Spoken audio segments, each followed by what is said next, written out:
Hello दोस्तों, PW only IAS के इस यूट्यूब चैनल पे आप सबका स्वागत है। और एनसीईआरटी विज्ञान की एनसीईआरटी को हम लोग कंप्लीट कर रहे हैं चैप्टर वाइज। आज जो हम लोग चैप्टर देखने जा रहे हैं वो एनसीईआरटी क्लास 10th की एनसीईआरटी का चैप्टर दूसरा है, जिसका नाम अम्ल, क्षारक और लवण है। तो इस चैप्टर को शुरू करने से पहले, डिटेल में डिस्कस करने से पहले, ये मेरे टेलीग्राम चैनल का क्यूआर कोड है, जिसे स्कैन करके आप मेरे टेलीग्राम चैनल से जुड़ सकते हैं, उसके डिस्कशन ग्रुप से जुड़ सकते हैं, बहुत सारी चीजें वहां पे डाउनलोड कर सकते हैं और अपने सवाल मुझसे पूछ सकते हैं। तो ये चैप्टर का नाम है, जो ये चैप्टर 2 है, क्लास 10th की एनसीईआरटी का चैप्टर दूसरा है, जिसका नाम अम्ल, क्षारक एवं लवण है। आज हम लोग अम्लों के बारे में चर्चा करेंगे, क्षारक के बारे में चर्चा करेंगे, लवण के बारे में चर्चा करेंगे और इनके क्या व्यवहार हैं, ये कैसे इनके क्या प्रॉपर्टीज होती हैं, उन सब पर आज हम लोग यहां पर डिस्कस करने जा रहे हैं। तो सबसे पहले जो इस चैप्टर की शुरुआत होती है उसमें यह बताया गया है कि हमारे आसपास जो चीजें पाई जाती हैं उनमें कुछ अम्ल होती हैं, कुछ क्षार होती हैं। तो आखिर उन अम्लों और क्षारों की पहचान हम कैसे करेंगे? अगर दैनिक जीवन में हमें उन अम्ल क्षारों की पहचान करनी पड़ जाए तो हम कैसे उसकी कर पाएंगे? तो उस चीज के बारे में यहां पर एनसीईआरटी बोलती है। तो उसी के बारे में यहां पर लिखा जाता है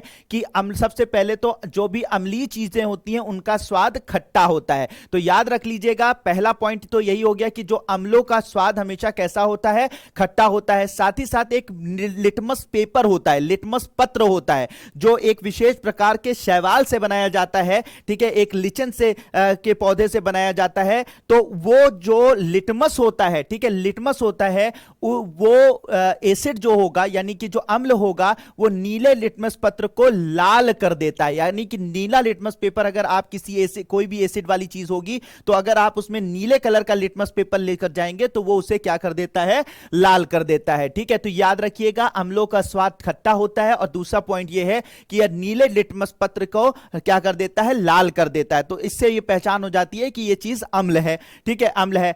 जबकि क्षारक जो होते हैं, जो क्षार होता है, वो स्वाद में कड़वा होता है और यह क्या करता है? उसका उल्टा, लाल लिटमस पत्र को नीला कर देता है। क्या कर देता है? लाल लिटमस पेपर को नीला कर देता है। तो बिल्कुल लाइन बाय लाइन पॉइंटर मैं आपको दिए जा रहा हूं, जिसको आप नोट करते चलिएगा, जिसका पॉइंटर बनाते चलिएगा, जिसे आप जो है वो पॉइंट की तरह से नोट करते चलिएगा। इससे डायरेक्ट क्वेश्चन आपके एग्जामिनेशन में आ जाएंगे। ठीक है, तो आपको ये समझ में आ गया कि अम्लों का स्वाद खट्टा होता है, जबकि क्षारकों का स्वाद कड़वा होता है।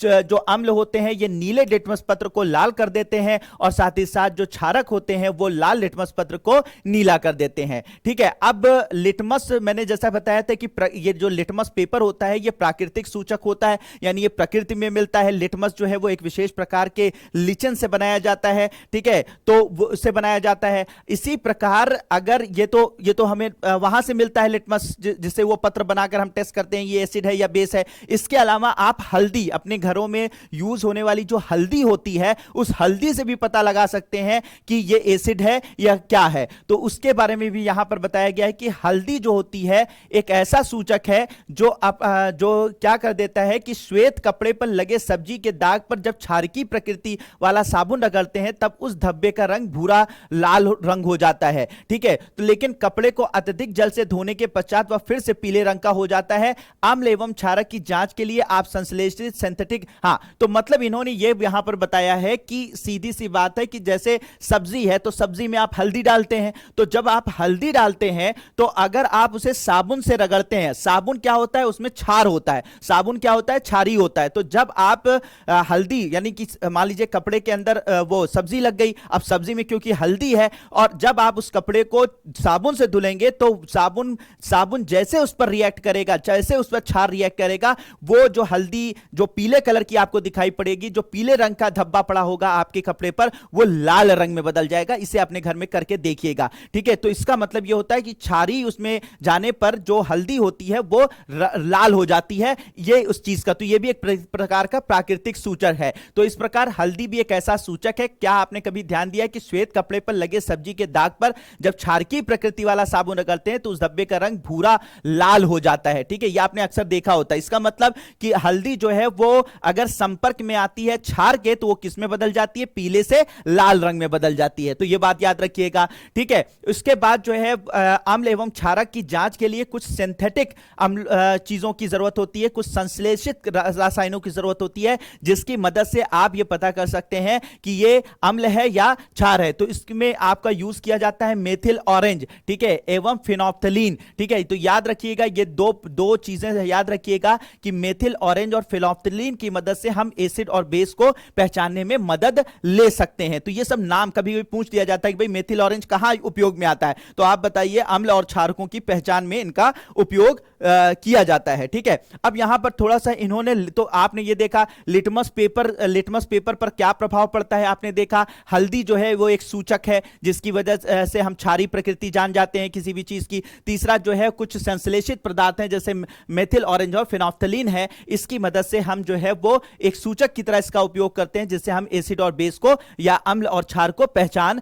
लेते हैं, ठीक है। तो ये बात आपको समझ में आ गई। अब यहां पर थोड़ा सा लिटमस के बारे में इन्होंने बताया है, जरूर याद कर लीजिएगा, समझ लीजिएगा कि लिटमस विलयन बैगनी रंग का रंजक होता है जो थैलोफाइटा समूह के लिचन पौधे से निकाला जाता है। तो याद रखिएगा थैलोफाइटा समूह का लिचन पौधा होता है, उससे लिटमस पेपर निकाला जाता है या लिटमस पेपर बनाया जाता है। लिटमस विलयन क्या करता है, जब ना तो अम्लीय होता है ना क्षारकीय होता है तब यह बैगनी रंग का होता है। जब अम्लीय क्षारकीय नहीं होता तो लिटमस विलयन कैसा होता है, बैगनी रंग का होता है। बहुत सारे प्राकृतिक पदार्थ जैसे लाल पत्ता गोभी, हल्दी, हाइड्रेजिया, पिटूनिया एवं जेरेनियम जैसे कई फूलों की रंगीन पखुड़ियां किसी विलयन में अम्ल एवं क्षारक की उपस्थिति को सूचित करते हैं। इन्हें अम्ल क्षारक सूचक या कभी कभी केवल सूचक कहते हैं। तो मतलब यहां पर आपने देखा कि अगर अम्ल और क्षारक मतलब अम्ल और क्षार की पहचान करने के लिए लिटमस पेपर का यूज किया गया, हल्दी का यूज किया गया, कुछ सिंथेटिक संश्लेषित अम्लों का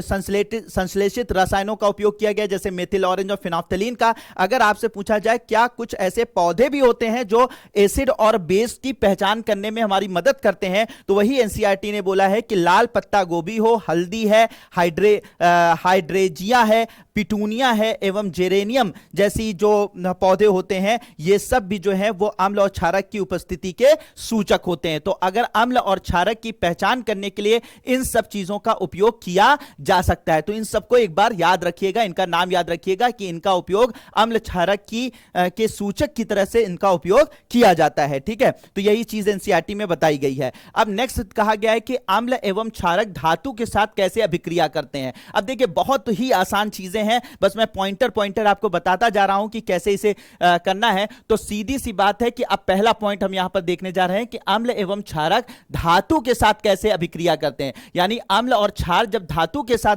किसी धातु के साथ अभिक्रिया करते हैं तो क्या होता है, इसे हम लोग यहां पर देखते हैं। तो इन्होंने कहा है कि जब अम्ल, ध्यान दीजिएगा, अम्ल धातु के साथ अभिक्रिया करता है तो सीधी सी बात है लवण बनता है और हाइड्रोजन गैस निकलती है, ठीक है। तो आपसे ऐसे भी क्वेश्चन पूछा जा सकता है कि अम्ल जब धातु के साथ अभिक्रिया करता है तो कौन सी गैस निकलती है, तो आप बताइए हाइड्रोजन गैस निकलती है, ठीक है, हाइड्रोजन गैस। तो ये तो कंफर्म हो गया कि भैया अम्ल जब धातु के साथ अभिक्रिया करेगा तो कौन सी गैस निकलेगी, हाइड्रोजन गैस निकलेगी। तो यहीं पर इसको पॉइंटर की तरह से याद कर लीजिए, रट लीजिए। इसके अलावा क्या बनेगा, लवण बनेगा। अब वो डिपेंड करेगा कि कौन सा अम्ल कौन सा धातु आपस में अभिक्रिया कर रहे हैं तो कौन सा लवण बन रहा है, ठीक है। तो यहां पर इस बारे में बात की जा रही है।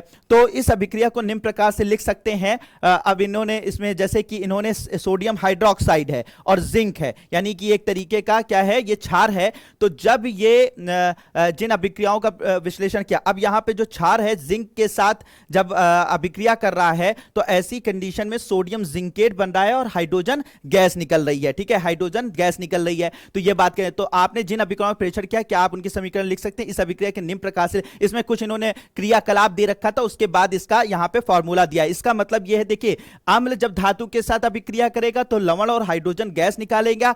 इसी तरीके से अगर क्षार, ये सोडियम हाइड्रोक्साइड क्या है, ये अम्ल नहीं है, क्षार है। तो अगर ये क्षार जो है वो किसी मेटल के साथ, किसी धातु के साथ रिएक्ट करेगा तो वहां पर भी क्या निकलेगी, हाइड्रोजन गैस ही निकलेगी। वही चीज यहां पर दिखाना चाहते हैं। तो अम्ल जब धातु के साथ अभिक्रिया करेगा तब भी हाइड्रोजन गैस निकलेगी, और जब क्षार जो है किसी धातु के साथ अभिक्रिया करेगा तब भी हाइड्रोजन गैस ही निकलेगी। तो अम्ल और क्षार दोनों अगर अभिक्रिया करेंगे तो हाइड्रोजन गैस निकलेंगी। तो आप देखेंगे कि अभिक्रिया में पुनः हाइड्रोजन बनता है, किंतु ऐसी अभिक्रियाएं सभी धातुओं के साथ संभव नहीं है। तो इसमें यह भी इन्होंने मेंशन कर दिया है कि अम्ल जब बेस जो होता है यानी क्षार जो होता है वो धातु के साथ अभिक्रिया करता है तो हाइड्रोजन गैस निकलती है। लेकिन यह भी इन्होंने यहां पर कॉशन दे दिया है कि सारे जो क्षार होते हैं वो जब किसी मेटल के साथ रिएक्ट करते हैं तो जरूरी नहीं कि हाइड्रोजन गैस निकले, लेकिन अक्सर जो है हाइड्रोजन गैस निकल जाती है। लेकिन यहां पर अम्ल जब धातु के साथ अभिक्रिया करता है तो क्या बनाता है, हाइड्रोजन गैस यहां पर निकलती है। तो ये सारी चीजें फिर अब यहां पे बात की गई है कि जब धातु कार्बोनेट तथा धातु हाइड्रोजन कार्बोनेट अम्ल के साथ कैसे अभिक्रिया करते हैं, तो धातु कार्बोनेट तथा धातु हाइड्रोजन कार्बोनेट अम्ल के साथ कैसे अभिक्रिया करते हैं। तो जैसे यहां पर Na2CO3 प्लस 2HCl, ठीक है 2HCl, तो यहां पे ये अम्ल है, ये अम्ल है। HCl क्या होता है, हाइड्रोक्लोरिक अम्ल होता है। तो जब ये Na2CO3 और NaHCO3 यानी धातु ये कार्बोनेट है और ये हाइड्रोजन कार्बोनेट है, तो ये जब अम्ल के साथ अभिक्रिया कर रहे हैं तो क्या बन रहा है, NaCl बन रहा है। NaCl यानी कि ये लवण एक तरीके से बन रहा है, हाइड्रोजन गैस निकल रही पानी निकल रहा है और साथ ही साथ कार्बन डाइऑक्साइड गैस निकल रही है। तो इसका मतलब यहां पर यह हो गया कि इनका कहने का मतलब यह था कि जब कभी भी धातु कार्बोनेट, अब यहां पर याद रख लीजिएगा कि जब कभी भी धातु कार्बोनेट धातु हाइड्रोजन कार्बोनेट जिसमें हाइड्रोजन जुड़ी हो, ठीक है, तो धातु कार्बोनेट और धातु हाइड्रोजन कार्बोनेट जब अम्ल के साथ अभिक्रिया करते हैं तो क्या बनाते हैं, लवण बनाते हैं, ठीक है। NaCl लवण है, इसके अलावा क्या बनाते हैं, जल बनाते हैं और साथ ही साथ कौन सी गैस निकलती है, कार्बन डाइऑक्साइड गैस निकलती है। तो यह बात आपको याद रखनी है कि क्या जब धातु कार्बोनेट तथा धातु हाइड्रोजन कार्बोनेट के जब अम्ल के साथ अभिक्रिया करेंगे तो लवण बनाएंगे, जल बनाएंगे और कार्बन डाइऑक्साइड गैस निकालेंगे। तो इससे पहले जो हम लोगों ने यहां पर देखा था, यहां पर देखा कि पहला पॉइंट, अम्ल क्षारक जब धातु के साथ अभिक्रिया करते हैं तो क्या बनाते हैं, कौन सी गैस निकलती है, हाइड्रोजन गैस निकलती है और लवण बनता है, ठीक है। जब अम्ल के साथ अभिक्रिया करते हैं, जब क्षारक के साथ अभिक्रिया करते हैं तो भी हाइड्रोजन गैस निकलती है, लेकिन यह हमेशा जो है इसमें यह भी दे दिया गया है कि क्षारक के साथ जब अभिक्रिया करेगा तो जरूरी नहीं कि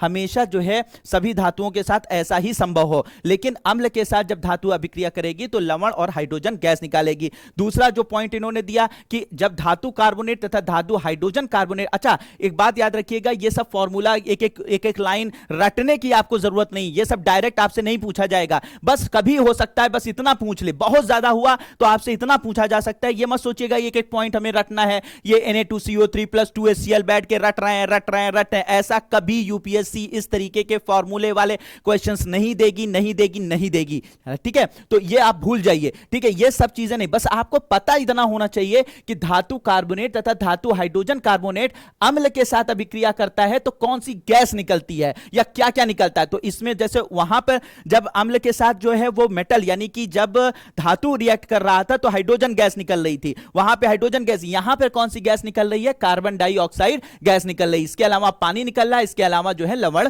बन रहा है। बस आपको मोटा मोटा चीज याद रखनी है, मतलब ये नहीं कि आप लेके फॉर्मूला रटना शुरू गए, घबरा गए होंगे, मुझे पता है घबरा गए होंगे जब ये सब फॉर्मूला देखे होंगे। आपको रटने की जरूरत, बस आपको याद रखनी है कि हाइड्रोजन कार्बोनेट या आपके धातु कार्बोनेट होगा तो उसमें क्या इसका रिजल्ट क्या होगा। अब आगे बात करते हैं, अम्ल एवं क्षारक जब आपस में परस्पर क्रिया करते हैं तो क्या होता है सर। तो अम्ल एवं क्षारक जब अभिक्रिया करेंगे तो इस अभिक्रिया में क्या बनेगा जानते हैं, इस अभिक्रिया में एक लवण बनेगा, ठीक है, और साथ ही साथ पानी बनेगा। तो जब कभी भी एक क्षारक, ये NaOH क्या है, सोडियम हाइड्रोक्साइड इसे कहते हैं, और ये HCl क्या है, एक एसिड है यानी कि ये एक तरीके का अम्ल है। तो अम्ल और क्षारक जब अभिक्रिया करेंगे, आपस में जुड़ेंगे, आपस में अभिक्रिया करेंगे तो क्या बनेगा, लवण बनेगा और साथ ही साथ क्या बनेगा, पानी बनेगा। तो इसमें क्या होता है, जब अम्ल और क्षार आपस में अभिक्रिया करते हैं तो एक दूसरे से मिलकर लवण और पानी बना लेते हैं, और ये इससे क्या होता है कि अम्ल की अम्लता खत्म हो जाती है,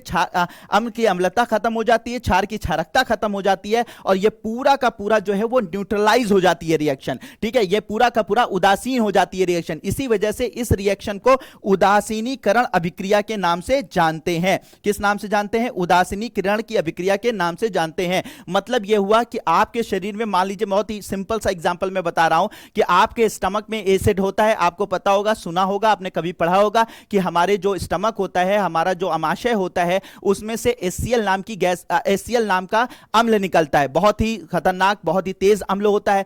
तो कभी कभी जब आपकी शरीर में, इस शरीर में जब आपके अमाशय में ज्यादा अम्लता बढ़ जाती है, तो ऐसी कंडीशन में क्या होता है, आपको वॉमिटिंग फील होती है, पेट में जलन फील होती है। तो उस वक्त आपको कोई, अगर आप बेस वाली चीज, जो कि पीने लायक बेस वाली चीज है, कोई क्षारी चीज, जो पीने वाली क्षारी चीज है, उसे अगर आप पी लेते हैं तो आपकी जो अम्लता होती है, यानी कि आपका जो पेट में जलन हो रही होती है, वो तुरंत शांत हो जाती है। ऐसा क्यों होता है? क्योंकि आपके एसिड, आपके अमाशय में एसिड बन रहा है, और जब हमने कोई भी अगर बेस, यानी कोई क्षारीय चीज, जो कि क्षारीय प्रकृति की चीज को जब हमने अपने शरीर में डाला, तो वो पेट में जाकर अम्ल के साथ जो है, वो क्षारीय चीज अम्ल के साथ अभिक्रिया करती है और पानी और सॉल्ट बन जाता है, और फाइनली क्या हो जाता है कि वो पूरा उदासीन हो जाता है मामला, और हमारा पेट बिल्कुल शांत हो जाता है, पेट ठंडा हो जाता है, और पेट में न्यूट्रलाइजेशन की रिएक्शन हो जाती है, और पेट जो है बिल्कुल ठंडा हो जाता है, और वो जलन खत्म हो जाती है। तो मतलब यह है कि एसिड और बेस जब भी आपस में रिएक्ट करेंगे तो लवण और पानी बनाएंगे, और इस अभिक्रिया को उदासीनीकरण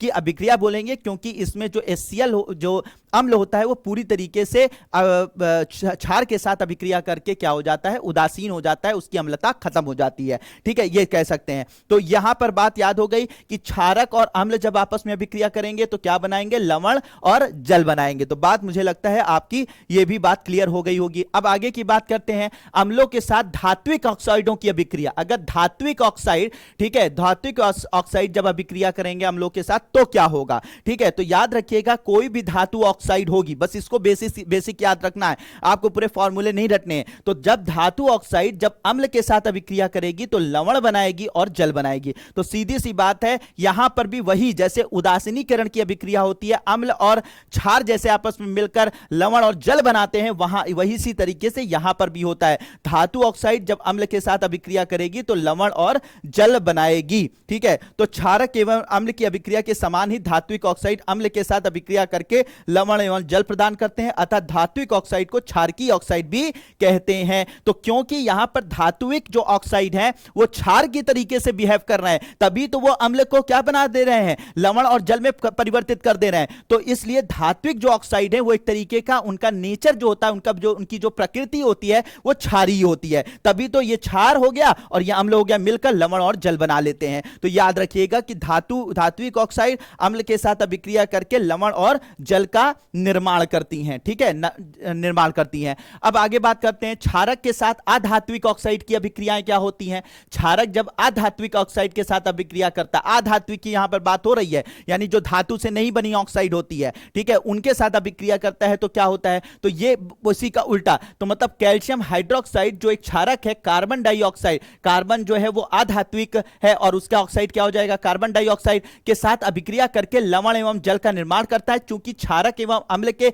बीच में होने वाली अभिक्रिया के समान, अतः हमें यह निष्कर्ष निकाल सकते हैं कि अधात्विक ऑक्साइड अम्लीय प्रकृति का होता है। तो इसका मतलब कि धात्विक ऑक्साइड, ठीक है, धात्विक ऑक्साइड जो है वो कैसा होता है, वो क्षारीय प्रवृत्ति का होता है, और जो अधात्विक ऑक्साइड्स होते हैं वो कैसी प्रकृति के होते हैं, अम्लीय प्रकृति के होते हैं, जो धातु से नहीं, अधातु जैसे कार्बन है, ठीक है, धातु का मतलब हो गया जैसे सोडियम है, जैसा कि आयरन है, वो धातु है। तो अगर धात्विक ऑक्साइड होगी तो वो क्षारीय प्रकृति की होगी, और अधात्विक ऑक्साइड जैसे कि कार्बन डाइऑक्साइड है, तो कार्बन डाइऑक्साइड जो हो जाएगी वो क्या होगी, अम्लीय प्रकृति की होगी। तो जब अम्लीय, तो ये मान लीजिए कि ये एसिड हो, ये अम्लीय प्रकृति की हो गई, तो ये मान लीजिए अधात्विक ऑक्साइड एसिड हो गया। क्षारक कोई भी आपने क्षार ले लिया, तो ये क्षार और एसिड मिलकर वही न्यूट्रलाइजेशन की रिएक्शन हो जाएगी, यानी क्या बन जाएगा, सॉल्ट, यानी कि आपका लवण बन जाएगा, और साथ ही साथ लवण बन जाएगा और साथ ही साथ जल का निर्माण करेगा। तो इसका मतलब यह है कि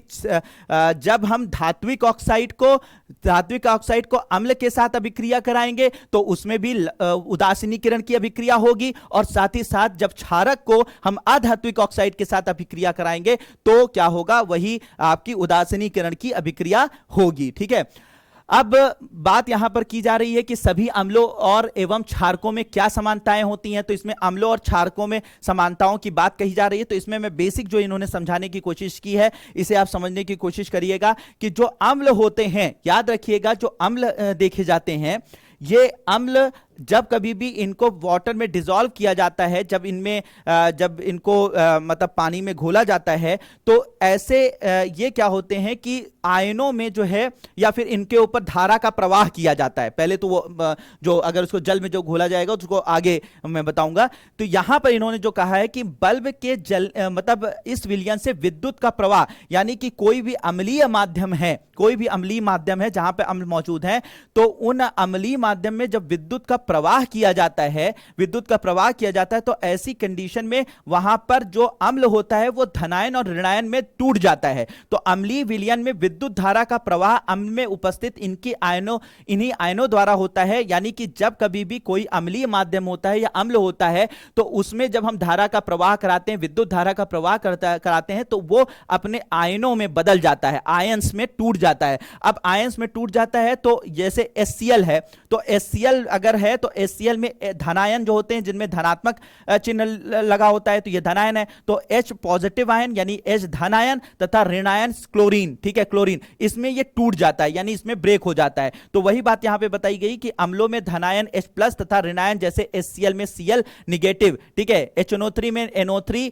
क्या हो गया, निगेटिव, और साथ ही साथ है H प्लस पॉजिटिव, ठीक है। CH3COOH जो है ये एक तरीके का अम्ल है। तो ये जब अगर इसके ऊपर विद्युत प्रवाह करवाएंगे, इसके अम्लीय विलयन में विद्युत का प्रवाह करवाएंगे, तो ये CH3COO प्लस H पॉजिटिव में बदल जाएगा। H2SO4 में जब वो विद्युत प्रवाह करवाएंगे तो H पॉजिटिव और SO4 निगेटिव में बदल जाएगा। तो मतलब ये है कि जब कभी भी विद्युत प्रवाह करवाते हैं इनके अम्लीय माध्यमों में, तो अम्लीय विलयन में, तो विद्युत धारा का प्रवाह कराने पर ये अपने आयनों में टूट जाते हैं, एक पॉजिटिव आयन और एक निगेटिव आयन बन जाता है, ठीक है। पॉजिटिव आयन जो है हमेशा H पॉजिटिव, ज्यादातर हर केस में जो है वो हाइड्रोजन अलग होकर पॉजिटिव आयन यानी कि धनायन बनाता है, और साथ ही साथ उसका जो दूसरा वो होता है वो अलग होकर निगेटिव यानी ऋण आयन बनाता है। जैसे कि HCl में जब टूटा तो H पॉजिटिव में और Cl निगेटिव में बदल गया। HNO3 में जब टूटा तो H हमेशा पॉजिटिव होगा, NO3 निगेटिव हो जाएगा। CH3COH में टूटा तो H पॉजिटिव हो जाएगा और CH3COO निगेटिव हो जाएगा। तो यह चीज बताई गई है। इससे ज्ञात होता है कि अम्ल विलयन में हाइड्रोजन आयन उत्पन्न करता है तथा इसी कारण उनका गुणधर्म अम्लीय होता है। तो जब कभी भी यहां पर बताया गया है, इसको सिंपल भाषा में समझिए कि अम्लीय विलयन में जब विद्युत धारा का प्रवाह अम्ल में उपस्थित कराया जाता है, तो ऐसी कंडीशन में क्या हो जाता है, हाइड्रोजन आयन यानी कि हाइड्रोजन धन आयन जो है वो इसमें से निकलता है, अलग होता है, ठीक है। तो इस तरीके से यहां पर इन्होंने बात इसमें बताई है। अब यहां पे नेक्स्ट क्या है कि जलीय विलयन में अम्ल या क्षारक, जलीय विलयन में अम्ल या क्षारक का क्या होता है। अब देखिए यहां पे जलीय वाली बात आ गई, तो इसमें सिंपल सी बात मैं आपको बता दूं कि जब कभी भी जलीय एसिड है यानी कि अम्ल है, तो जब जलीय विलयन होगा तो इसके जलीय विलयन में होता क्या है कि हमेशा याद रखिएगा, अगर जो एसिड होगी जब इसको वाटर के साथ रिएक्ट कराया जाएगा या इसका जलीय विलयन बनाया जाएगा, तो ये क्या करेगा, H पॉजिटिव आयन निकालेगा और Cl निगेटिव आयन निकालेगा, और फिर उसके बाद जल क्या होता है, जल का फॉर्मूला क्या होता है, H2O। तो H2O के साथ ये आपस में जुड़कर ये H पॉजिटिव आयन जो Cl के टूटने से, मान लीजिए अम्ल है क्या, HCl है, जब इसको हम जल में घोलेंगे तो ये अपने धनायन और ऋणायन में बदल जाएगा, जैसे आपने पहले देखा था। तो ये जो धनायन निकला ये H2O के साथ रिएक्ट करेगा और जो एक आयन बनाएगा वो होगा H3O पॉजिटिव आयन कहलाएगा। इसे हाइड्रोनियम आयन कहेंगे। क्या बोलेंगे, हाइड्रोनियम आयन कहेंगे। तो याद रखिएगा, अम्ल जब इसका जलीय विलयन तैयार किया जाता है या जल में घोला जाता है, तो ये अपने धनायन तथा ऋणायन में टूट जाता है, और जब ये टूटता है तो वहां के वाटर के साथ यानी जल के साथ रिएक्ट करके क्या बनाता है, हाइड्रोनियम आयन बनाता है, यानी H3O पॉजिटिव आयन बनाता है। तो याद रखिएगा, जलीय विलयन में अम्ल का क्या होता है, अम्ल टूटकर हाइड्रोनियम आयन निकालता है और Cl निगेटिव यानी कि अपने ऋण आयन में बदल जाता है, हाइड्रोनियम आयन बनाता है और ऋण आयन बनाता है, ये याद याद रखिएगा। ठीक है, तो हाइड्रोजन आयन स्वतंत्र रूप से नहीं रह सकते, लेकिन ये जल के अणुओं के साथ मिलकर रह सकते हैं, इसलिए हाइड्रोजन आयन को सदैव H पॉजिटिव या हाइड्रोनियम आयन से दर्शाना चाहिए। तो ये बात आपको मुझे लगता है क्लियर हो गई होगी। ठीक है, यही चीज मैंने वहां पर आपको ये समझा दिया। अब क्षारक का क्या होता है? तो क्षारक जब जल में घोला जाता है, जैसे ये क्षारक है NOH है KOH है, जब ये जल में घोला जाएगा तो ऐसी कंडीशन में इसमें positive ion Na positive K positive और Mg2 पॉजिटिव में बदलेगा, धनायन में बदलेगा, और ये OH निगेटिव आयन देता है।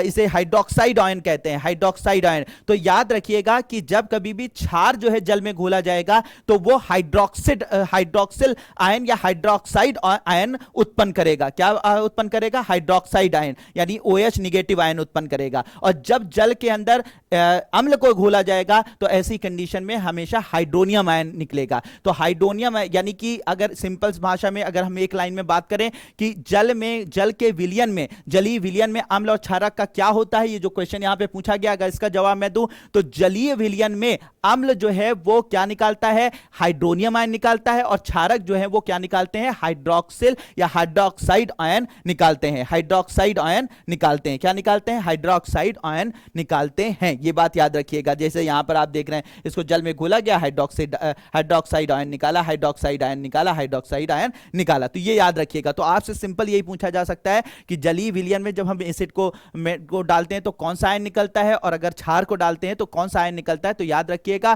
कि उसमें हाइड्रोनियम आयन, अगर हम अम्ल को उसके अंदर घोलते हैं तो हाइड्रोनियम आयन, और अगर साथ ही साथ अगर हम लोग क्षारक को घोलते हैं तो क्षारक को उसके अंदर डिसॉल्व करते हैं तो हाइड्रोक्साइड आयन निकलता है। अब बात करते हैं यहां पर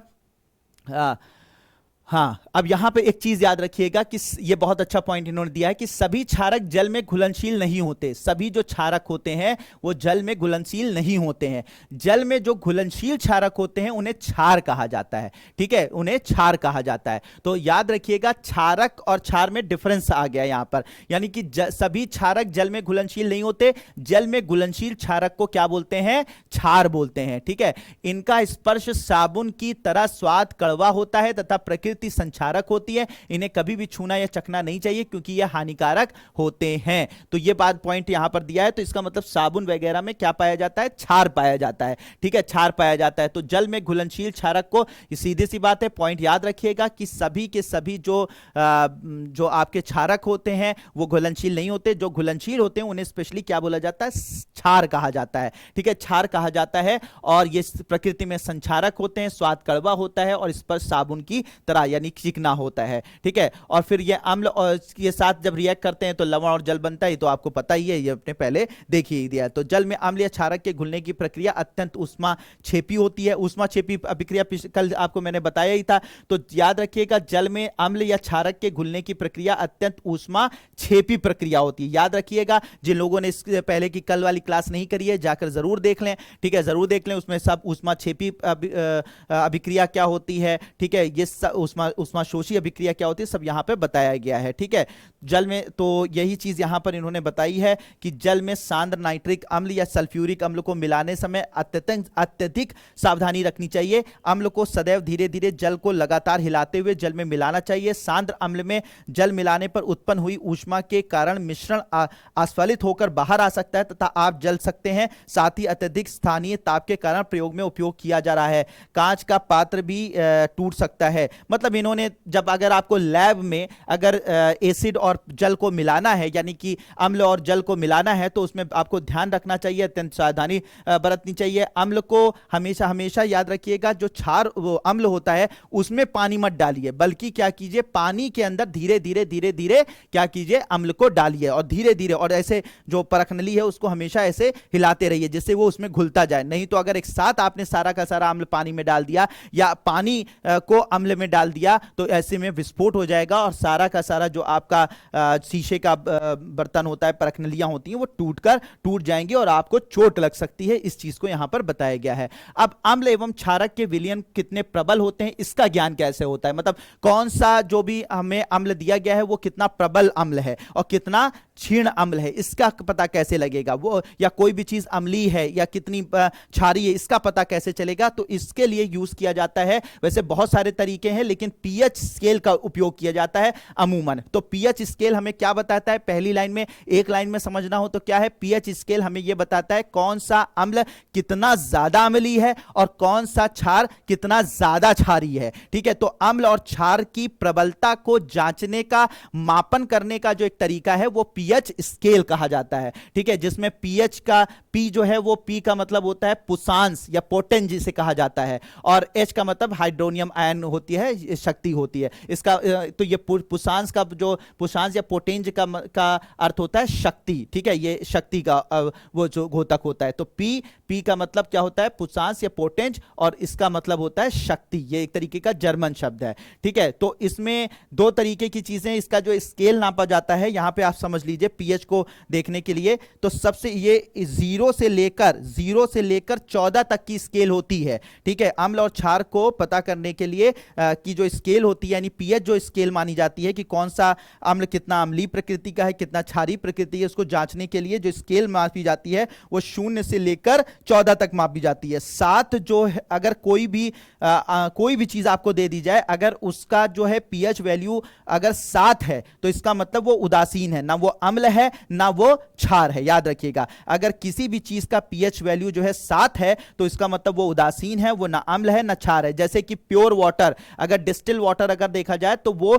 ना क्षार है ना अम्ल है, तो उसका वो एक तरीके से उसका अगर पीएच वैल्यू देखी जाएगी तो वो 7 निकलेगी, यानी वो उदासीन है। याद रखिएगा कि 7 से नीचे की तरफ, इधर की तरफ जाने पर, ठीक है, इधर की तरफ जाने पर अम्लीयता बढ़ती जाती है, यानी कि जितना कम पीएच वैल्यू होगी उतना ज्यादा प्रबल अम्ल होगा। याद रखिएगा, जितना कम पीएच वैल्यू वाले अम्ल होंगे उतना ज्यादा वो, मतलब इधर 7, सिंपल सी भाषा में समझिए कि 7 जो है वो उदासीन है। अगर 7 के इधर की तरफ, यानी 7 से 6, 5, 4, 3, 2, 1 ऐसे आ रहा है, अगर किसी भी चीज की वैल्यू जो है वो पीएच वैल्यू जो है वो 7 से कम हो रही है, 6, 5, 4, 3, 2, 1, 0 हो रही है, तो इसका मतलब इधर की तरफ, 7 के इधर की तरफ जो मामला बढ़ रहा है वो अम्लीयता बढ़ रही है। ठीक है, और जितना कम होता जा रहा है, जितना वैल्यू कम होती जा रही है, जितनी पीएच वैल्यू कम होती जा रही है, उतना ज्यादा प्रबल अम्लीयता वाला वो पदार्थ आपके पास मौजूद है। ठीक है, तो अगर 0 अम्लीयता है किसी की तो वो सबसे ज्यादा प्रबल अम्लीय प्रकृति का अम्ल होगा। ठीक है, अगर 2 है तो वो थोड़ा सा कम अम्लीय प्रकृति का होगा, अगर 6 है तो उसकी अम्लीयता कंपैरेटिवली बहुत कम होगी। ठीक है, ये बात समझिएगा। और अगर 7 के ऊपर जाने पर, यानी 8, 9, 10, 11, 12, 13, 14, तो इधर की तरफ क्षारकता बढ़ती है, यानी क्षारीय प्रकृति बढ़ती है, यानी इधर की तरफ क्षार रखे जाते हैं। ठीक है, क्षार रखे जाते हैं, तो जिसका सबसे ज्यादा पीएच वैल्यू होगा वो सबसे ज्यादा क्षारीय होगा। यहां पर जिसकी पीएच वैल्यू सबसे कम होगी वो सबसे प्रबल अम्ल होगा, और जिसकी पीएच वैल्यू सबसे ज्यादा होगी किसी भी पदार्थ की, अगर वो 14 है यानी कि मैक्सिमम है, तो ये सबसे ज्यादा क्षारीय होगा। 7 वाला क्या होता है, उदासीन। तो 7 के इधर की तरफ, यानी 6, 5, 4, 3, 2, 1, 0, इधर अम्ल दिखाई पड़ते हैं, यानी अम्लियों, अगर उनकी वैल्यू कोई भी किसी भी चीज की वैल्यू अगर 6 है, 5 है, 4 है, 3 है, 2 है, 1 है, तो वो सब अम्ल है। लेकिन अम्लीयता सबसे प्रबल जो होगी वो 0 के करीब करीब होगी। ठीक है, करीब करीब होगी। तो जितना कम पीएच वैल्यू उतना ज्यादा प्रबल अम्ल होगा।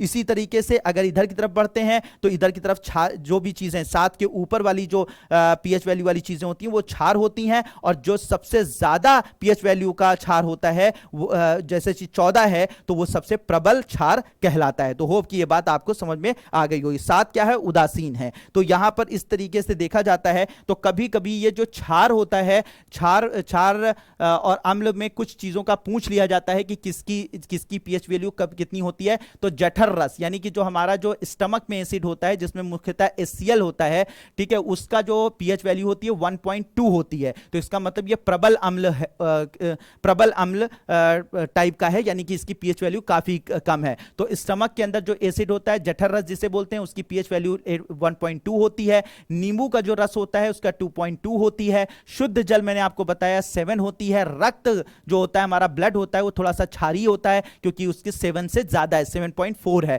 तो इसका मतलब ये क्षारीय प्रकृति का है। तो हमारा जो ब्लड होता है वो 7.4 होता है, लेकिन ये डिपेंड करता है हम क्या खा रहे हैं, क्या पी रहे हैं, इस पर भी हमारी शरीर के जो ब्लड की अम्लीयता डिपेंड करती है। तो लेकिन थोड़ा सा स्लाइटली थोड़ा सा क्षारीय होता है, 7.4 होता है। मिल्क ऑफ मैग्नीशिया, इसी से हमें वो जब एंटी एसिड्स वगैरह बनाए जाते हैं, जिसको हम जब हमारे एसिड में जलन, हमारे पेट में जलन वगैरह हो रही होती है, तो उस जलन को खत्म करने के लिए मिल्क ऑफ मैग्नीशिया का उपयोग करते हैं, जिससे कि हमारे शरीर के अंदर बेस चला जाए, एसिड रिएक्ट कर जाए और साथ ही साथ वो न्यूट्रल हो जाए और पेट की जलन खत्म हो जाए। तो ये 10 के करीब इसकी क्षारीयता होती है। सोडियम हाइड्रोक्साइड विलयन होता है लगभग 14 होती है, ठीक है, लगभग 14 होती है। तो इसका मतलब सोडियम हाइड्रोक्साइड सबसे प्रबल क्षार होता है, ठीक है। तो ये बात आपको समझ में आ गई होगी, ठीक है।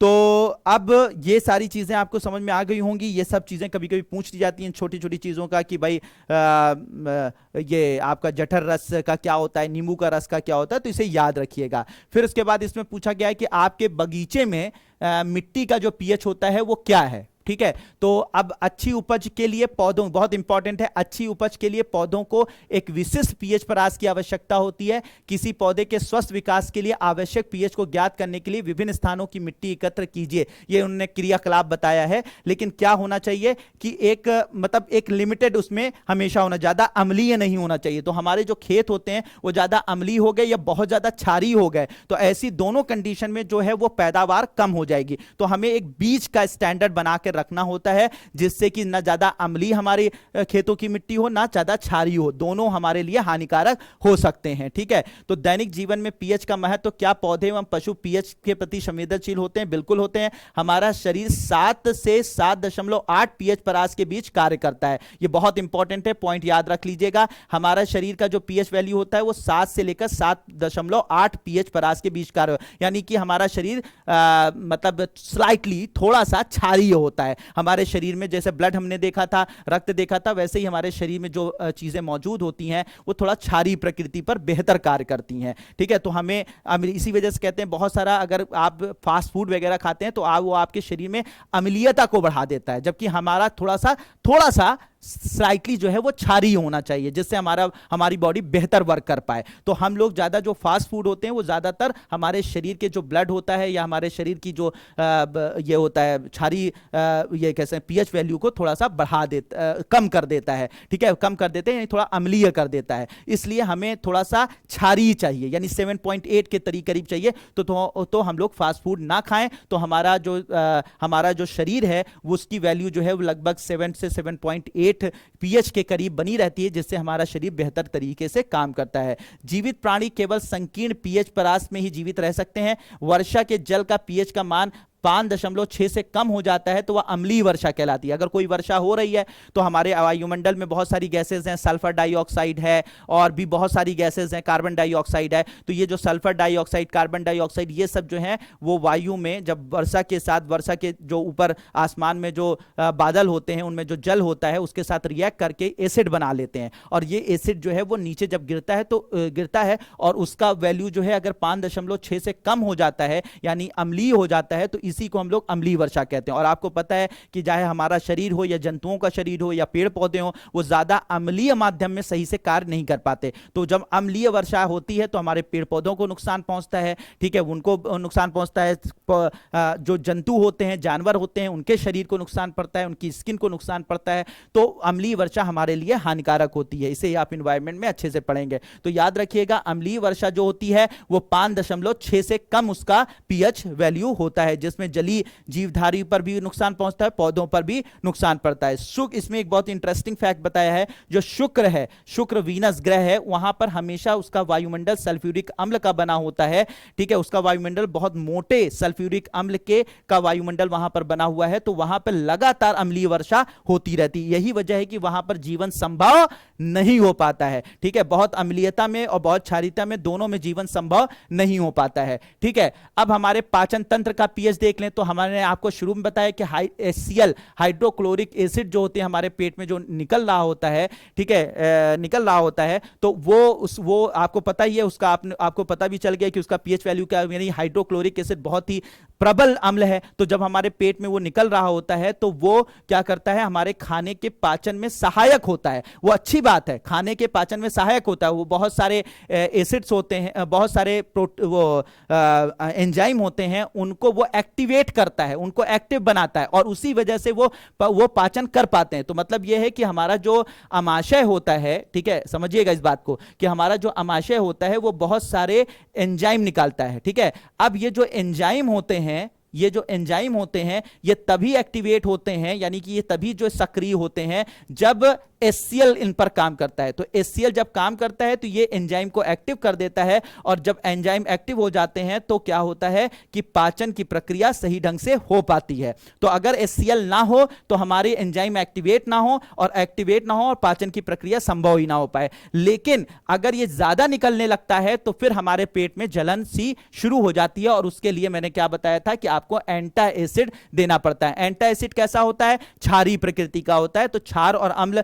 पेट में मिलकर क्या हो जाते हैं? न्यूट्रलाइजेशन की रिएक्शन यानी उदासीनीकरण की अभिक्रिया कर लेते हैं, और इसके साथ ही जो है वो क्या हो जाता है, हमारा पेट फिर से ठंडा हो जाता है, शांत हो जाता है, हमारे पेट में जलन खत्म हो जाती है। तो इसके लिए मैग्नीशियम हाइड्रोक्साइड या मिल्क ऑफ मैग्नीशिया जैसे दुर्बल क्षारक का उपयोग किया जाता है। मैंने आपको पहले भी बता दिया था। तो मैग्नीशियम तो अगर आपसे पूछा जाए कि हमारे जो एंटा एसिड की तरह से हमारे पेट में जलन को खत्म करने के लिए जो एंटा एसिड की तरह से यूज करते हैं वो मैग्नीशियम हाइड्रोक्साइड या मिल्क ऑफ मैग्नीशिया का उपयोग करते हैं। पीएच परिवर्तन के कारण दंत क्षय भी होता है। अगर बहुत ज्यादा, तो हम लोग जब खाना वाना खा लेते हैं और खाकर सो जाते हैं, रात में ब्रश नहीं करते हैं, तो ये जो है, ये जो खाना होता है ये हमारे मुंह में रहता है, और मुंह में रहकर इसको बैक्टीरिया सड़ाना शुरू करते हैं, जिससे कि एसिड निकलता है। और यही जो एसिड होता है यही धीरे धीरे हमारे दांतों के एनामेल को, जो सबसे मजबूत पार्ट हमारे शरीर का होता है, उसे गलाना शुरू कर देता है, और हमारे दांत क्षय होने लग शुरू हो जाते हैं। दांत जो है वो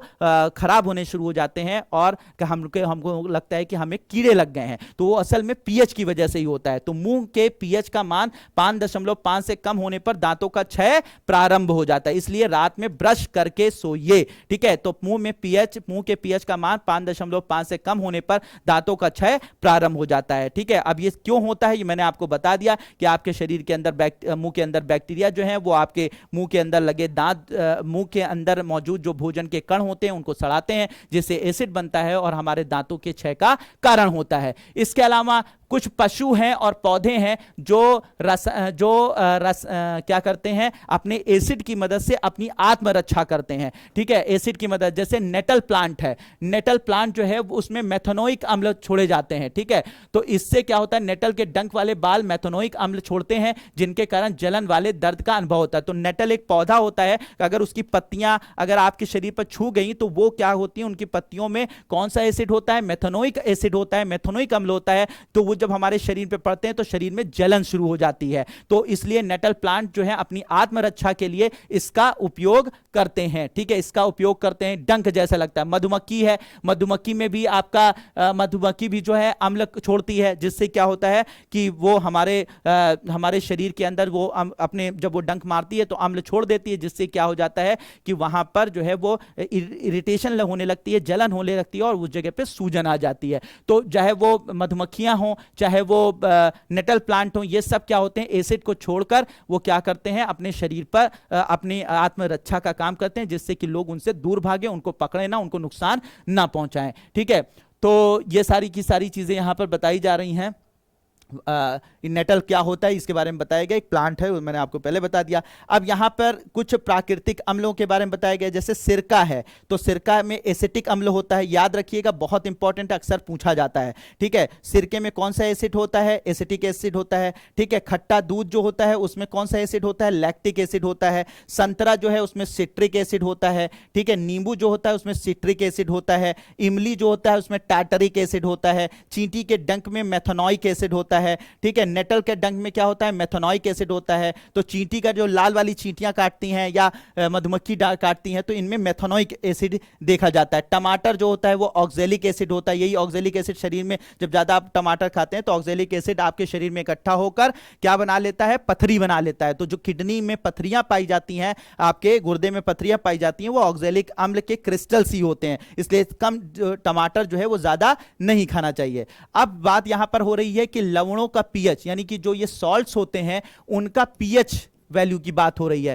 तो बात हो रही है साधारण नमक से रसायन, ठीक है। अब इसमें थोड़ा सा बहुत सारे जो है वो आपको बताए जा रहे हैं कि जो लवण होते हैं उनका काम और इन सब के बारे में बताया जा रहा है। तो जैसे सोडियम क्लोराइड है, तो इसमें कहा गया है साधारण नमक से रसायन की बात की गई है। तो हमारा सोडियम क्लोराइड NaCl होता है और ये साधारण नमक है, ठीक है। तो जो नमक हम लोग खाते हैं वो कैसा है, वो सोडियम क्लोराइड है, NaCl इसका फॉर्मूला होता है। ये खनिज नमक कहलाता है। ये हमारे खाने का स्वाद बढ़ाता है, साथ ही साथ ये नमक हमारे शरीर में बहुत पहुंचकर हमारे शरीर में जो तंत्रिका तंत्र होता है उसके कार्य करने में हमारी मदद करता है, ठीक है। सोडियम सॉल्ट अलग हो जाते हैं जो कि हमारे तंत्रिका तंत्र को काम करने में मदद करते हैं, तो खनिज नमक कहलाता है। तो हमारे यहाँ जब ये दांडी यात्रा हुई थी, महात्मा गांधी जी ने दांडी यात्रा की थी, तो वहां पर अपने पहले जो है नमक पर टैक्स लगता था। तो नमक तो एक बिल्कुल आम सी चीज है जो सबको चाहिए, ठीक है, और उस पर अंग्रेजों ने टैक्स लगा दिया था। तो उसके खिलाफ जो है दांडी यात्रा की थी,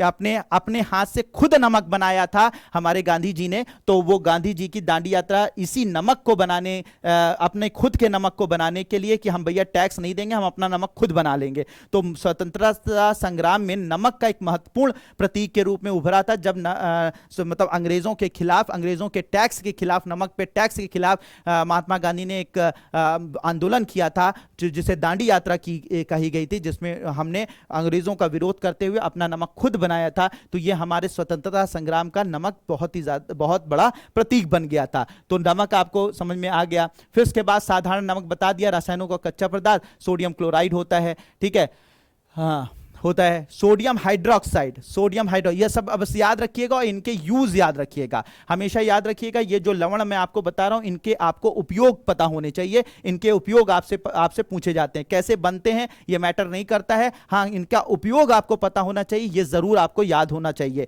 ठीक है, ये अक्सर पूछे जाते हैं। तो सोडियम हाइड्रोक्साइड कैसे बनाया जाता है, सोडियम क्लोराइड और साथ ही साथ पानी, ठीक है। तो इससे सोडियम हाइड्रोक्साइड बना, क्लोरीन बनी निकली और H2 निकला, ठीक है, H2 निकला। तो क्लोरीन गैस एनोड पर एवं हाइड्रोजन गैस कैथोड पर मुक्त होती है। इस प्रक्रिया से उत्पन्न हुए तीनों उत्पाद उपयोगी हैं। अब इसमें उपयोगी हैं सोडियम हाइड्रोक्साइड कैसे बना, सोडियम हाइड्रोक्साइड नमक और पानी से मिलने पे सोडियम हाइड्रोक्साइड बना, क्लोरीन बनी और वो और साथ ही साथ हाइड्रोजन गैस निकली, ठीक है। तो याद रखिएगा, अगर सोडियम हाइड्रोक्साइड कैसे बनाया गया, सोडियम क्लोराइड और पानी की अभिक्रिया के द्वारा सोडियम हाइड्रोक्साइड का निर्माण हुआ। तो सोडियम हाइड्रोक्साइड जो होता है वो एक क्षार होता है और इसको इस तरीके से बनाया गया और इसके बहुत सारे उपयोग आपको देखने को मिलेंगे। विरंजक चूर्ण, ये भी एक तरीके का सॉल्ट है। विरंजक चूर्ण कैसे बनाया जाता है, तो ये कैल्शियम हाइड्रोक्साइड और क्लोरीन के साथ अभिक्रिया कराने पर CaOCl2 यानी कि विरंजक चूर्ण का निर्माण होता है। तो जलीय सोडियम क्लोराइड लवण जल के विद्युत अपघटन से क्लोरीन का निर्माण होता है। इस क्लोरीन गैस का उपयोग विरंजक चूर्ण के उत्पादन के लिए किया जाता है। शुष्क बुझा हुआ चूना यानी कैल्शियम हाइड्रोक्साइड पर क्लोरीन की क्रिया से विरंजक चूर्ण का निर्माण होता है। वही सब बातें यहां पे लिखी हैं। अब इसका इंपॉर्टेंट है, विरंजक चूर्ण का उपयोग कहां पर होता है, तो वस्त्र उद्योग में सूती एवं लिनन के विरंजन के लिए, कागज की फैक्ट्री में लकड़ी की मज्जा एवं लॉन्ड्री में साफ कपड़ों के विरंजन के लिए इसका उपयोग किया जाता है। यानी कपड़ों की धुलाई में, वस्त्र उद्योग में, सूती और लिनन उद्योग में, सूती वस्त्र जहां पे बनाए जाते हैं उन सब जगहों पे, कागज की फैक्ट्री में इसका उपयोग किया जाता है विरंजक चूर्ण का, ठीक है। विरंजक चूर्ण कैसे बनता है, विरंजक चूर्ण आपको पता हो गया कि कैल्शियम हाइड्रोक्साइड सोडियम आपका बुझा हुआ चूनिया, कैल्शियम हाइड्रोक्साइड और साथ ही साथ क्लोरीन के अभिक्रिया के द्वारा इसका निर्माण होता है। इसके अलावा इसका उपयोग कहां होता है, उपयोग जरूर याद रखिएगा। कई रासायनिक उद्योगों में एक उपचायक के रूप में होता है। उपचायक, उपचयन और अपचयन क्या होता है ये मैंने कल आपको पढ़ाया था, पढ़ लीजिएगा।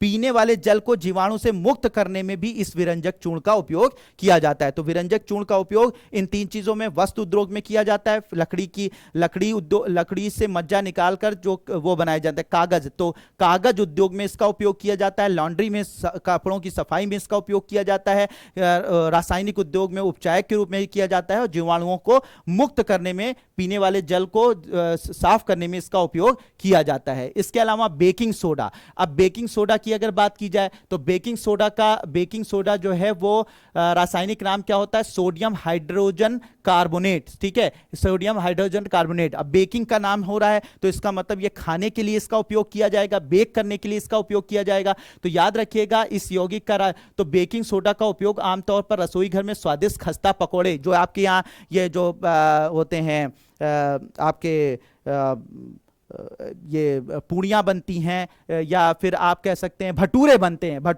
हैं, ब्रेड इंडस्ट्री जो होती है, ब्रेड उद्योग में इनका उपयोग किया जाता है। और इसका जो है ये खाने के अंदर कार्बन डाइऑक्साइड, ये जब इसका उपयोग करते हैं ना तो जो हम आटा उठाते हैं ब्रेड बनाने के लिए या खस्ता बनाने के लिए या भटूरा बनाने के लिए, तो इनके खाने को जो आटा यूज किया जाता है उस आटे को उठाने के लिए, उसको मुलायम करने के लिए, ठीक है, मुलायम करने के लिए हम किसका यूज करते हैं, बेकिंग सोडा का उपयोग करते हैं, जिसका रासायनिक नाम सोडियम हाइड्रोजन कार्बोनेट है, ठीक है। और इसको बनाया जाता है सोडियम क्लोराइड, पानी, कार्बन डाइऑक्साइड, अमोनिया, और फिर उसके बाद NH4Cl बनता है और सोडियम हाइड्रोजन कार्बोनेट बनता है, बेकिंग सोडा बनता है, ठीक है, बेकिंग सोडा बनता है। अब ये जो इसका उपयोग याद रखिएगा, ठीक है, इसका उपयोग याद रखिएगा कि क्या होता है। तो सोडियम पीएच मान की जांच के लिए इसमें एक दुर्बल खाना पदार्थ इससे गर्म करने पर अभी चलिए, तो ये आपको जरूरी नहीं है, बस आप इसका उपयोग याद रखिए। बेकिंग पाउडर बनाने में, बेकिंग जिसे खाना जो बेकिंग सोडा कहलाता है, एवं टार्टरिक अम्ल जैसा एक मंद खाद्य अम्ल का मिश्रण है। जब बेकिंग पाउडर को गर्म किया जाता है, जल में मिलाया जाता है, तो निम्न अभिक्रिया होती है। अभिक्रिया नहीं याद रखिए, बस यूज याद रखिएगा कि बेकिंग पाउडर और बेकिंग सोडा बनाने में इसका उपयोग किया जाता है, जिसका उपयोग कहां पर होता है, बेकिंग इंडस्ट्री में, ठीक है, ये आपके ब्रेड बनाने में या भटूरा बनाने में, खस्ता बनाने में, ठीक है, इन सब में इनका उपयोग किया जाता है। बस इतना याद रखिएगा, इस फॉर्मूला को याद करने की जरूरत नहीं है, ठीक है। इस अभिक्रिया से उत्पन्न कार्बन डाइऑक्साइड द्वारा पावरोटी या केक में खमीर उठाया जाता है, फूल जाता है। ये सब बता चुका हूं मैं अभी आपको कि फूल होता है। दूसरा इसका उपयोग याद रखिएगा कि सोडियम हाइड्रोजन कार्बोनेट भी एंटी एसिड का एक संघटक है। क्षारीय होने के कारण यह पेट में अम्ल की अधिकता को उदासीन करने में राहत करता है। तो इसका मतलब यह हुआ कि अगर आपके यहाँ आपके पेट में जलन हो रही है, आपको लग रहा है एसिडिटी आपको हो रही है, तो अगर एसिडिटी हो रही है तो ऐसी कंडीशन में आपके पास एंटी एसिड नहीं है, रात में होने लगी, अब एंटी एसिड कहाँ दुकान पर ढूंढने जाए, तो आपके घर में अगर बेकिंग सोडा रखा हुआ है तो आप उसे खा सकते हैं। तो वो baking soda as a anti acid काम करता है, क्योंकि वो एक तरीके का क्षार होता है, और क्षार और अम्ल मिलकर उदासीनीकरण की अभिक्रिया हो जाएगी और आपका पेट जो है वो शांत हो जाएगा, ठीक है, यानी कि उसमें एसिडिटी खत्म हो जाती है। इसका उपयोग सोडा अम्ल अग्निशामक यानी आग बुझाने वाले अग्निशामक की तरह से भी इसका उपयोग किया जाता है। तो याद रखिएगा बेकिंग सोडा का बेकिंग इंडस्ट्री में, दूसरा जो है वो एंटी एसिड की तरह से, और तीसरा जो है इसका अग्निशामक यानी कि आग को बुझाने में भी इसका उपयोग किया जाता है। अब आता है धावन सोडा, धोने का सोडा, ठीक है। तो धोने का सोडा फॉर्मूला Na2CO3.10H2O धोने का सोडा हो गया। अब ये है, लेकिन ये फॉर्मूला याद रहे ना रहे, इसका उपयोग याद होना चाहिए, ठीक है। इससे कैसे प्राप्त किया जाता है, सोडियम क्लोराइड से प्राप्त किया जाता है, वही जो आपका NaCl है उससे प्राप्त किया जाता है। तो यहां पर किया जाता है, तो Na2CO3 plus 10H2O, Na2CO 10H2O जैसा आता है या आर्द्र बनाता है, मतलब ये उसको ह्यूमिड बनाता है। अब इसका यूज आप याद रखिए, तो सोडियम कार्बोनेट एवं सोडियम हाइड्रोजन कार्बोनेट कई औद्योगिक प्रक्रियाओं के लिए उपयोगी होता है। धोने के सोडे का उपयोग कहां किया जाता है, सोडियम कार्बोनेट का उपयोग कांच, साबुन एवं कागज उद्योग में किया जाता है। कहां पर इसका उपयोग किया जाता है, सोडियम कार्बोनेट का उपयोग कांच, साबुन एवं कागज उद्योगों में किया जाता है। इसका उपयोग बोरेक्स जैसे सोडियम यौगिक के उत्पादन, बोरेक्स पाउडर बनाया जाता है, इसकी मदद से बोरेक्स पाउडर का बनाया जाता है। सोडियम कार्बोनेट का उपयोग घरों में साफ सफाई के लिए भी किया जाता है, यानी कि जो फर्श वगैरह साफ करने में भी इसका यूज किया जाता है। बोरेक्स जो ये पाउडर होता है, इसका उपयोग मेडिकल यूज के लिए होता है, एंटीसेप्टिक की तरह से भी इसका यूज किया जाता है। जल को स्थायी कठोरता को हटाने के लिए इसका उपयोग किया जाता है, यानी जब कठोर जल होता है तो उसको उसकी कठोरता को खत्म करने के लिए इसका उपयोग किया जाता है, ठीक है। इसके अलावा क्या लवण के क्रिस्टल वास्तव में शुष्क हैं? शुष्क हैं? ऐसा शुष्क नहीं होते हैं, कभी कभी उसमें जल के अणु जुड़े होते हैं, ठीक है। अब यहां पर एक चीज जिसमें पॉइंट आपको याद रखना है कि लवण का एक सूत्र इकाई में जल के निश्चित अणुओं की संख्या को क्रिस्टलन का जल कहा जाता है। मतलब ये जो 0.5H2O जोड़ा गया, 10H2O जोड़ा गया, तो इसे ही इसे क्या बोला जाता है, ये जो जल के अणु इसके साथ जुड़ते हैं, इसे ही क्रिस्टलन का जल कहा जाता है। क्या कहा जाता है, क्रिस्टलन का जल कहा जाता है। तो लवण के एक सूत्र इकाई में जल के निश्चित अणुओं की संख्या को क्रिस्टलन का जल कहा जाता है, ठीक है। तो जलीय कॉपर सल्फेट का रासायनिक सूत्र ये होता है क्या, ठीक है, ये होता है जिप्सम अब इसमें इंपॉर्टेंट क्या है, जिप्सम एक अन्य लवण है जिसमें क्रिस्टलन का जल होता है। इसमें क्रिस्टलन के जल के 2 अणु होते हैं। इसका रासायनिक सूत्र होता है CaSO4.2H2O। ठीक है, ये क्या है इसका फॉर्मूला, जिप्सम का फॉर्मूला क्या हो गया। तो सिंपल इसमें जो आपको याद रखना है, क्रिस्टलन का जल तो आपसे समझ में आ गया, जो अलग से 5.5 H2O या 10 H2O जुड़ा है तो ये क्रिस्टलन का जल कहा जाता है।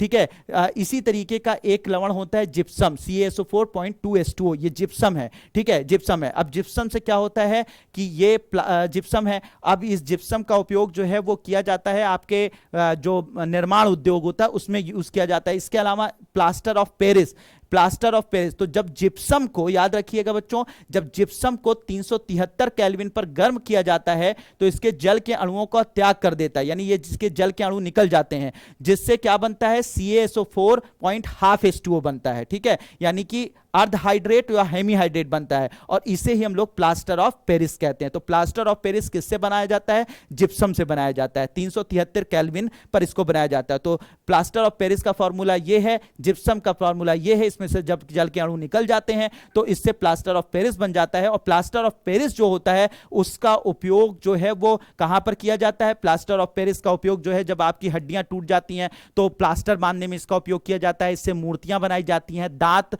के जो डॉक्टर होते हैं, आपके दांतों का जो इंप्रेशन, आपके दांत टूट गए, अब आपको उसी साइज का दांत लगाना है तो दांतों का आकार जांचने के लिए कि किस आकार का आपका दांत है तो उसका जो इंप्रेशन लेते हैं, ठीक है, जिसकी मदद से आपका नया दांत बनाया जाता है। डॉक्टर, दांत के डॉक्टर बनाते हैं, तो दांत बनाने में भी इसका उपयोग किया जाता है। यानी नए दांत लगाने के लिए उसी प्रकार के, उसी साइज के दांत बने जिस साइज के आपके मुंह में फिट हो सके, तो उसको बनाने के लिए जो इंप्रेशन लिया जाता है, जिस जो एक तरीके से आकार पता किया जाता है आपका दांत किस आकार का है, वो इसी जिप्सम के द्वारा किया जाता है। इसके अलावा मूर्तियां बनाई जाती हैं। इसके अलावा ये प्लास्टर ऑफ पीओपी की जाती है ना, आपने देखा होगा छतों में आजकल नए नए घर बन रहे हैं तो एक लेयर बना दी जाती है छतों में, जिससे छत खूबसूरत दिखती है हमें, तो वो पीओपी जिसे बोलते हैं, तो उसमें भी प्लास्टर ऑफ पेरिस का उपयोग किया जाता है। ठीक है, तो किया जाता है। प्लास्टर ऑफ पेरिस एक सफेद चूर्ण है जो जल में पर मिलाने पर पुनः जिप्सम या कठोर ठोस पदार्थ में प्रदान करता है। मतलब सीधी सी बात है, जल हटा दिया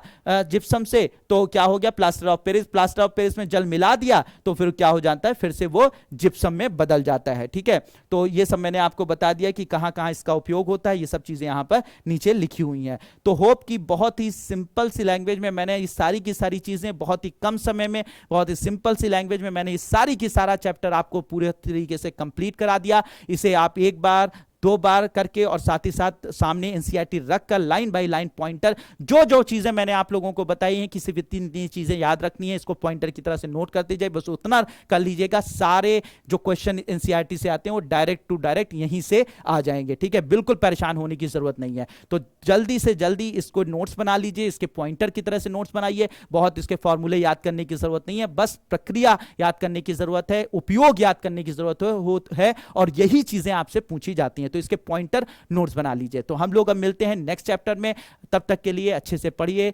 खुश रहिए, आबाद रहिए। Thank you so much and may God bless you all.